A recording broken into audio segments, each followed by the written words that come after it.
Ya Prof, ini bisa dilanjut Prof. Ya, ini cerita menarik sebetulnya tentang SDM kesehatan yang tidak terpenuhi ya kita ya. Apalagi menjelang 2014 kita akan melaksanakan SDSN atau Jaminan Kesehatan Nasional ya. Ini penting buat kita sebetulnya. Kita dihadapkan pada dilema sebetulnya. Oleh karena kebijakan yang lama sebetulnya, atau juga karena kebijakan dan kemampuan kita, memang kompetensi kita di dalam soal keuangan finansial ya. Itu memang terbatas dulu ya. Sekarang dilemanya adalah kita mau mementingkan jumlah ataukah kualitas. Itu menjadi soal. Fakultas kedokteran misalnya, dulu kita hanya punya sedikit, swastanya sedikit, negerinya sedikit PTN-nya. Jadi kita waktu itu hanya sampai 35 PTN. Kemudian baru dalam 5 tahun terakhir itu berkembang cepat menjadi 72. Tetapi dengan sendirinya yang jumlah 72 kurang 35 itu baru semua. Nah, yang hebatnya adalah meskipun baru mereka menerima mahasiswa jumlah besar. Ada yang gurunya itu dosennya hanya 15, itu menerima 400 jumlahnya. Itu nanti mau jadi dokter opo kira-kira kualitasnya. Ini menarik buat kita. Hal yang sama berlaku juga buat tenaga kesehatan yang lain. Jadi pendidikan perawat, pendidikan kebidanan itu jadi masalah. Sehingga tadi dengarkan usaha PPNI mengakibatkan kemudian moratorium. Bahkan aneh, sudah jelas kurang tuh jumlahnya, tapi malah di moratorium gitu kan. Nah, penyebabnya apa? Karena tadi mutu pendidikan kita nggak standar. Nah, oleh karena itu kita butuh undang-undang. Di kedokteran maupun di perawatan, kebidanan sama, semua sama. Kita butuh undang-undang untuk menstandarisasi pendidikan. Jadi kita ini sekarang sulit ngomongnya. Kita mau perbanyak jumlahnya, tetapi kualitas itu tadi kita nggak bisa jaga.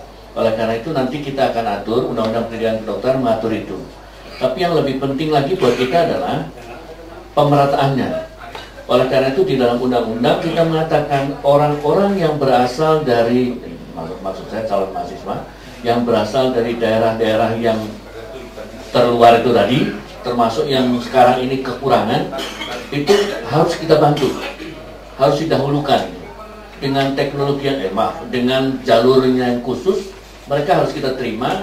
Kalau perlu ditambah keilmuan kalau memang kurang itu misalnya, pokoknya mereka harus bisa lulus, sehingga mereka tuh lebih bisa menjamin mereka akan kembali ke tempat semula untuk di daerahnya dan kemudian serve di sana.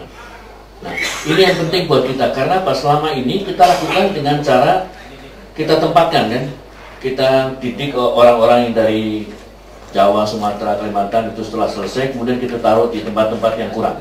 Hasil akhirnya ternyata mereka itu nggak tahan lama di sana, mereka akan kembali lagi. Kan, ini yang harus kita atasi dengan kita didik orang-orang sana juga. Selain orang dari sini kita bawa ke sana, orang sana juga harus kita didik. Nah, itu yang mengakibatkan undang-undang itu perlu. Ketentuan seperti itu kita atur di pendidikan kedokteran, pendidikan keperawatan, dan juga mungkin nanti pendidikan kebidanan juga akan seperti itu. Sehingga mudah-mudahan dengan cara itu ketidakmerataan tadi bisa diatasi. Tentang jumlah juga kita usahakan itu, sehingga nanti mudah-mudahan untuk mengatasi SDSN itu kita bisa atur. Sekarang ini untuk SDSN misalnya kita memiliki dokter yang tersebar itu kira-kira 30-an ribu ditambah dengan puskesmas yang sudah ada sekitar 15.000, sehingga kalau ini dijumlahkan sudah ada 45.000. Pertanyaan kita kan cukup nggak? Tergantung pada berapa rasio yang kita anut. Kalau rasio yang kita anut seperti WHO 1:3.000 itu berarti kurang.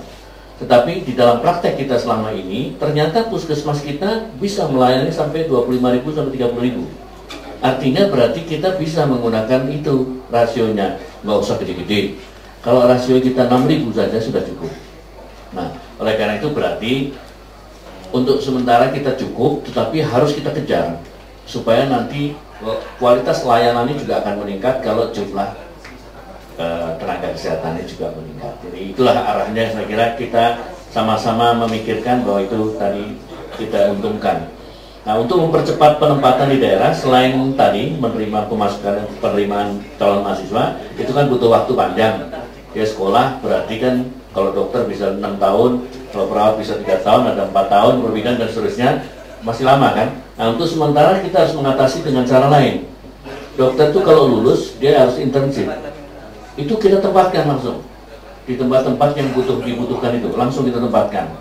Begitu juga kita mengadvokasi berbagai lulusan spesialis atau yang masih sekolah spesialis yang sudah kompetensinya sudah kita peroleh, itu kita tempatkan juga ke daerah, sehingga daerah juga akan lebih cepat memperoleh pelayanan spesialis. Jadi program-program ini kita jalankan betul untuk mengatasi masalah-masalah tadi. Tentu kita mengatakan bahwa ada program crash programnya yang cepat itu, tapi masih belum final. Nantinya dalam waktu 5-6 tahun kita sudah bisa menyelesaikan dengan yang lebih bagus itu. Jadi arahnya seperti itu kira-kira, Mas. Soal tadi pertanyaan dari masalah tentang biaya mahal ini, Prof. Itu juga termasuk yang kita kerjakan di Undang-Undang Pendidikan Kedokteran dan juga pendidikan ini, bahwa Dikbud itu bisa memberikan beasiswa. Nah, orang-orang yang sebetulnya cukup pandai, artinya bisa diterima, dan dia itu tidak punya uang, harus memperoleh beasiswa. Jadi harus kita jamin dengan beasiswa, tapi dengan sendirinya, dengan penempatan nanti. Setelah selesai, dia ditempatkan di tempat-tempat yang membutuhkan. Nah, untuk berapa waktu tertentu. Jadi kalau itu kita lakukan, maka sebetulnya cukup bagus, Pak. Jadi akan yang tadi keluhan terlalu mahal, apa segala macam, bisa kita atasi.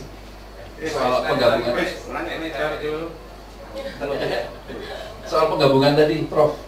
Ini gimana, Prof? Penggabungan adalah untuk tadi penggabungan RUU perawatan dengan tenaga kesehatan ini lebih baik jadi satu gitu. Yang itu saya kira nggak saya jawab di sini, karena itu keputusannya keputusan politik nanti antara pemerintah dengan DPR. Jadi biarlah itu berjalan dengan baik.